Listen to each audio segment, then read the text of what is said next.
नवरात्रि शुरू होने से पहले घर से आज ही हटा दें। यह 3 चीजें माता लक्ष्मी होती है, क्रोधित घर में आने लगती है दरिद्रता।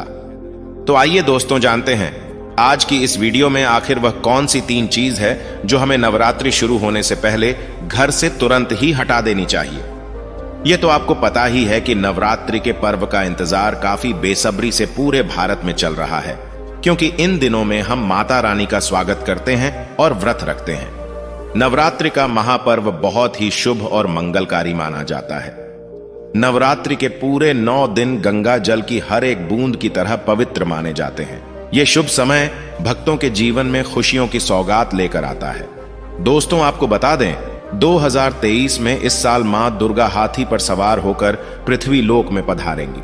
शास्त्रों में वर्णित तथा मान्यताओं के अनुसार यदि शारदीय नवरात्रि पर यदि मां दुर्गा का आगमन उनकी वाहन सिंह नहीं बल्कि हाथी पर होगा, तो मान्यता है कि मां दुर्गा का हाथी पर सवार होकर आना बहुत ही शुभ और कल्याणकारी माना जाता है। जीवन सुखमय हो जाता है, भक्ति का भरपूर लाभ भक्तजनों को मिलता है। दोस्तों इस बार नवरात्रि पूरे 9 दिनों तक मनाई जाएगी। ना एक भी दिन कम ना ज्यादा, पूरे 9 दिनों तक मनाई जाएगी। मां शेरों वाली की विशेष रूप से पूजा आराधना की जाएगी। शारदीय नवरात्रि का महापर्व भी इस बार 2023 में 15 अक्टूबर से शुरू होकर 23 अक्टूबर सोमवार के दिन समाप्त होंगे।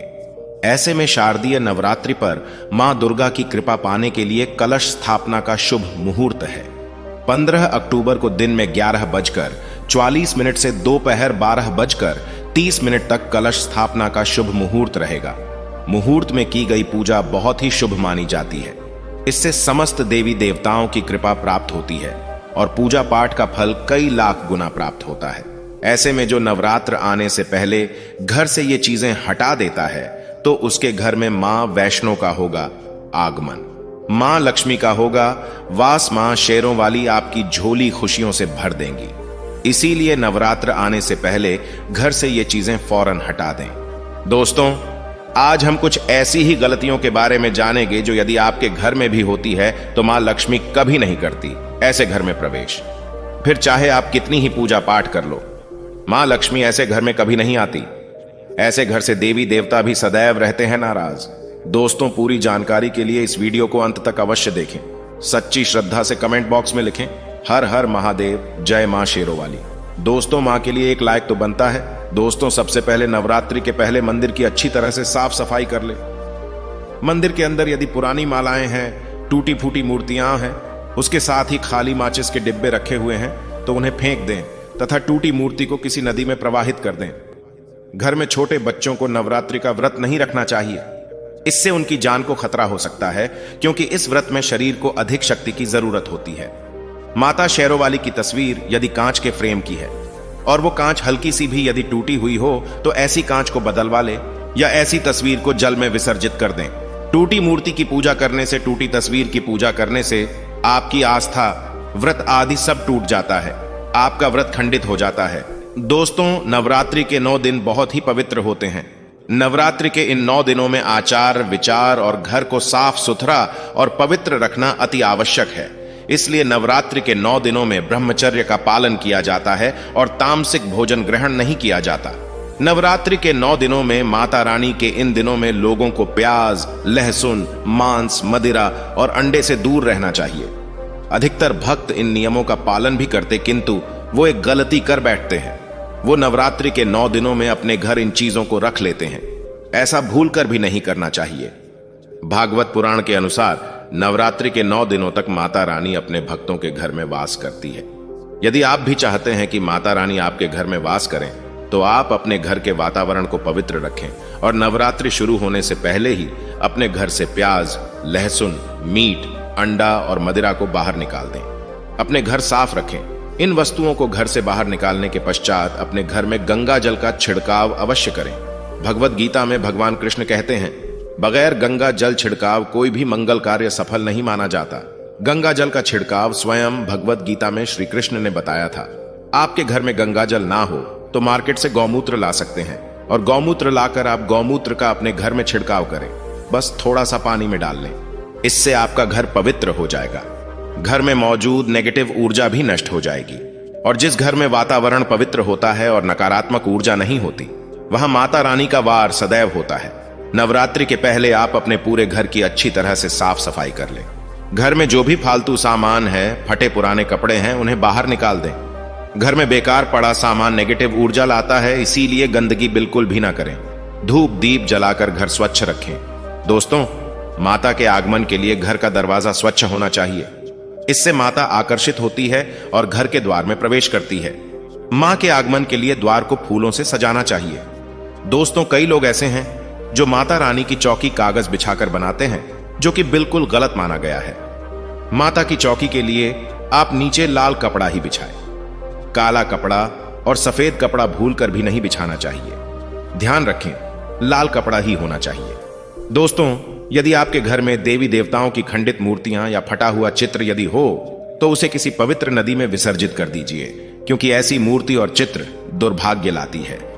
देवी देवताओं की खंडित मूर्ति की पूजा ना करें और ना ही उन्हें घर में रखें, क्योंकि उन्हें घर में रखना बुरा माना जाता है। दोस्तों, वहीं अधिकतर लोग अपनी छत पर या अपने घर के मुख्य दरवाजे के आसपास कबाड़ इकट्ठा कर देते हैं।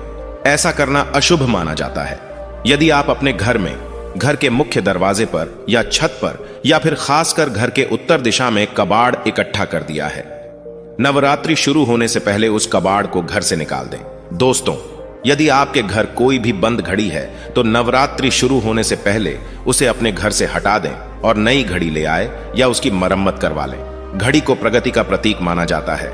बंद घड़ी समय से पीछे चलने वाली हमारी प्रगति में बाधा डालती है, इसीलिए नवरात्रि शुरू होने से पहले ही आप बंद घड़ी को घर से बाहर निकाल दें।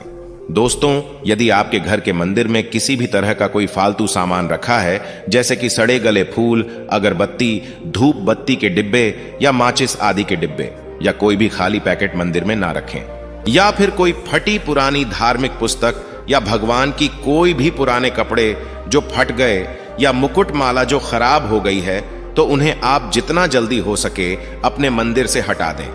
नवरात्रि से पहले आप अपने मंदिर की और मंदिर के आसपास की साफ सफाई अवश्य ही करें, तभी माता रानी की चौकी स्थापित करें। इसके साथ ही आप अपने धन रखने के स्थान की सफाई भी अवश्य करें, क्योंकि नवरात्रि के दौरान मां लक्ष्मी भी गृह प्रवेश करती है। धन रखने के स्थान पर किसी भी तरह का कोई भी फालतू सामान, टूटा हुआ सामान ना रखें। धन रखने के स्थान को मंदिर की तरह ही साफ रखें। नवरात्रि के दौरान माता रानी की पूजा में कौड़ियों को शामिल करें। माता के साथ साथ रोजाना कौड़ी का भी पूजन करें। इसके पश्चात आप कौड़ी को धन रखने के स्थान पर रख दें। ऐसा करने से बरकत सदैव होती है। यदि आपके पास पुराने जूते चप्पल इकट्ठे हो गए हैं, तो नवरात्रि से पहले उन्हें घर से बाहर निकाल दें।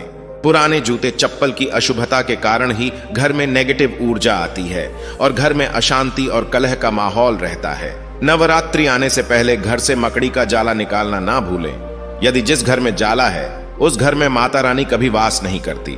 साथ ही साथ टूटे फूटे बर्तन यदि घर में पड़े हैं या टूटा हुआ आईना भी यदि घर में हो, तो उसे भी निकाल दें। घर में टूटे फूटे बर्तन भी नहीं रखना चाहिए, इससे मां लक्ष्मी नाराज हो जाती है। अब हम जानते हैं नवरात्रों के दौरान क्या नहीं खाना चाहिए और क्या नहीं पीना चाहिए, और कौन सा फल खाने से व्रत संपूर्ण और सफल हो जाता है। दोस्तों, हमारे चैनल को सब्सक्राइब अवश्य करें और बेल आइकन को दबाना ना भूलें। तो आइए शुरू करते हैं। दोस्तों, नवरात्रि के दिन सेब अवश्य खाना चाहिए। शास्त्रों में बताया जाता है कि भगवान के भोग में सेब आदि अवश्य अर्पित किया जाता है। यदि आपका व्रत है तो आपको सेब अवश्य खाना चाहिए। केला, बबीता, तरबूज और मीठे अंगूर अवश्य खाना चाहिए। इन फलों से व्रतधारी को शक्ति मिलती है, व्रत संपूर्ण हो जाता है। शास्त्रों में बताया जाता है कि नवरात्रों के दिनों में सीताफल अवश्य खाना। सीताफल खाने से 10 ऐसी बीमारियां हैं जो खत्म हो जाती है। माना जाता है कि नवरात्रों के दिनों में सीताफल का घर में प्रवेश होना बड़ा ही शुभ माना गया है। सीताफल खाने से नवरात्रि का व्रत सफल हो जाता है, क्योंकि इसमें माता सीता का आशीर्वाद मिला हुआ होता है। नवरात्रि के दौरान इसे जो भी खाता है उसे दुखों का सामना नहीं करना पड़ता। सीताफल आपको अवश्य खाना चाहिए। दोस्तों, नवरात्रों में व्रतधारी को डिब्बा बंद लस्सी, डिब्बा बंद जूस पीना, उसमें कई केमिकल मिले होते हैं जिसके कारण आपका व्रत टूट सकता है। जब भी आप फलों का जूस पिएं तो याद रखें, उसमें नमक न डालें, नहीं तो व्रत टूट जाएगा। साथ ही साथ जूस में बर्फ भी नहीं डालना चाहिए। फलों का सादा जूस पीने से व्रत सफल होता है।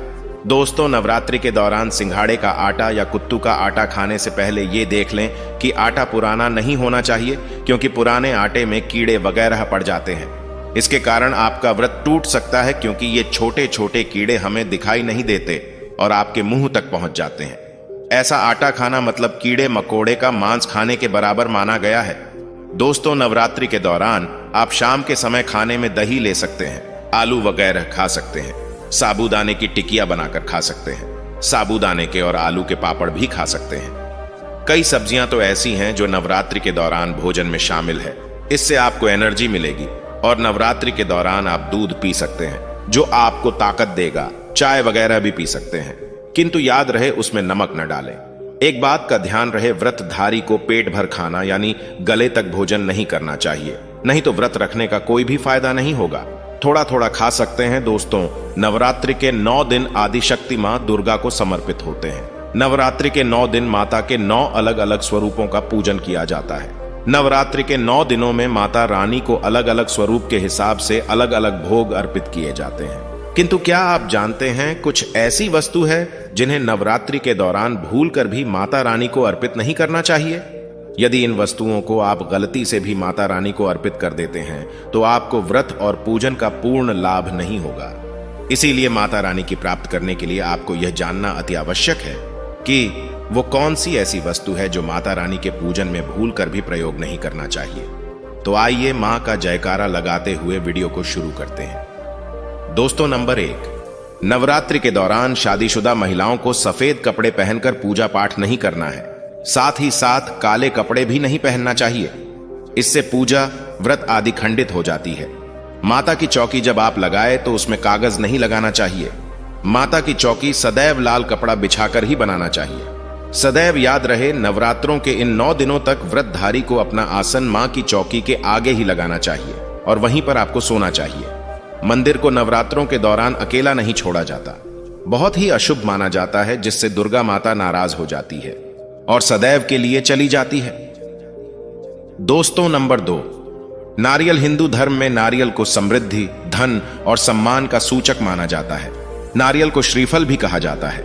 नारियल को सुख समृद्धि में वृद्धि करने वाला माना जाता है।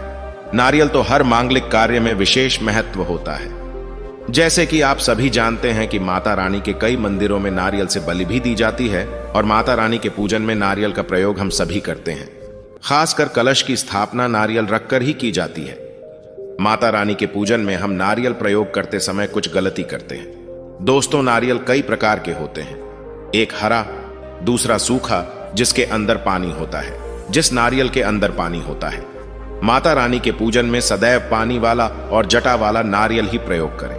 नारियल चटका हुआ, टूटा हुआ नहीं होना चाहिए, क्योंकि साबुत नारियल ही पूर्ण और पवित्रता का प्रतीक होता है। साबुत नारियल ही सुख समृद्धि का प्रतीक होता है। नारियल को ही श्रीफल यानी कि मां लक्ष्मी का फल कहा जाता है। नवरात्रि में माता रानी के कलश की स्थापना करते समय जटा वाला यानी पानी वाला नारियल कलश पर स्थापित करना चाहिए। साथ ही यह ध्यान रखना चाहिए कि नारियल को सदैव कलश के ऊपर लेटाकर रखना चाहिए। कलश स्थापना करते समय कभी भी नारियल को खड़ा करके नहीं रखा जाता। नारियल को सदैव लेटाकर कलश के ऊपर रखा जाता है। साथ ही नारियल को स्थापित करने से पहले आप नारियल को लाल कपड़े में लपेटकर उस पर रख दें और फिर लाल चुनरी उड़ाकर आप नारियल कलश के ऊपर स्थापित करें। शास्त्रों के अनुसार कलश के ऊपर जब सही तरीके से नारियल रखा जाता है और सही प्रकार का नारियल रखा जाता है, तभी ही व्रत और पूजन का पूर्ण फल प्राप्त होता है। यह भी ध्यान रहे कि महिलाएं माता रानी को नारियल अर्पित तो कर सकती हैं, किंतु कभी भी माता रानी के सामने नारियल को भूलकर भी न तोड़े, क्योंकि नारियल के 20 रूप होते हैं और स्त्रियां 20 रूप से ही शिशु को जन्म देती हैं। इसलिए कभी भी महिलाओं को नारियल तोड़ना नहीं चाहिए। दोस्तों, नंबर 3, लौंग। हम सभी माता रानी के पूजन में प्रयोग करते हैं, किंतु लौंग का प्रयोग करते समय एक बहुत बड़ी गलती कर बैठते हैं। सदैव ध्यान रखना चाहिए कि माता रानी को सदैव फूल वाली लौंग ही अर्पित करना चाहिए। जिस लौंग के ऊपर फूल नहीं होता या फिर जिस लौंग के पीछे लकड़ी की डंडी नहीं होती, उसको आप माता रानी के पूजन में भूलकर भी प्रयोग न करें। फूल वाले लौंगों को ही पुण्य माना जाता है और रानी के पूजन में कोई भी अपूर्ण वस्तु, कोई भी खराब वस्तु या टूटे हुए अक्षत प्रयोग नहीं करना चाहिए। इसीलिए सदैव माता रानी के पूजन में फूल वाली लौंग का ही प्रयोग करें। दोस्तों नंबर 4, तुलसी के पत्ते अर्पित नहीं करने चाहिए। मां दुर्गा के पूजन में तुलसी पत्ते का प्रयोग करना वर्जित माना जाता है। तुलसी पत्ते अलावा मामला भी माता रानी को अर्पित नहीं करना चाहिए। दूर्वा भगवान श्री गणेश अति प्रिय है। नवरात्रि में आप भगवान गणेश को दूर्वा अर्पित कर सकते हैं। भगवान विष्णु जी को तुलसी के पत्ते अवश्य अर्पित कर सकते हैं, किंतु माता रानी को भूलकर भी तुलसी के पत्ते या दूर्वा अर्पित न करें। माता रानी को सफेद फूल भी अर्पित ना करें। माता रानी को सदैव लाल रंग के फूल अर्पित करने चाहिए। लाल रंग के फूल माता रानी को अति प्रिय है। खासकर माता को गुड़हल और कमल के फूल अति प्रिय हैं। शास्त्रों में बताया जाता है कि घर में माता रानी की 2 या 2 से अधिक फोटो नहीं होने चाहिए। इस बात का भी आप विशेष ध्यान रखें कि माता रानी के पूजन में कोई भी खंडित चीज प्रयोग ना करें। खंडित चीज जैसे कि चटका हुआ या टूटा हुआ दीपक या फिर अटका हुआ कोई बर्तन। साथ ही यह भी ध्यान रहे कि लोहे के और प्लास्टिक के बर्तन आप माता रानी के पूजन में प्रयोग ना करें, क्योंकि प्लास्टिक के चाइनीज बर्तन हड्डियों के पाउडर से मिलकर बनते हैं। ऐसा ना करें। ऐसे बर्तनों को माता रानी के पूजन से सदैव दूर रखना चाहिए। माता रानी को जो पुष्प अर्पित कर रही है, उन्हें सूंघते नहीं सूंघे हुए फूल या गिरे हुए फूल या फिर मुरझाए हुए फूल माता को अर्पित ना करें। दोस्तों, नवरात्रि के अष्टमी और नवमी तिथि पर कन्या पूजन का विधान है। दोस्तों, वीडियो पसंद आई हो तो कमेंट बॉक्स में जय माता दी अवश्य लिखे। हे माता वैष्णो, जो भी भक्त कमेंट में जय माता दी लिखकर चैनल को सब्सक्राइब करेगा, उसके घर में सदैव कृपा दृष्टि बनाए रखना। धन्यवाद।